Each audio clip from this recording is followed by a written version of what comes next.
Meaning of hidey-hole. Hidey-hole. Hidey-hole. Hidey-hole. Hidey-hole.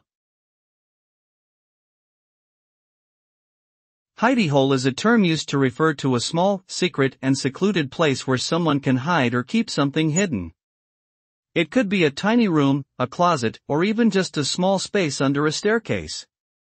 These hidey-holes are often used in movies and books as secret hideouts for characters to evade danger or hide valuable objects.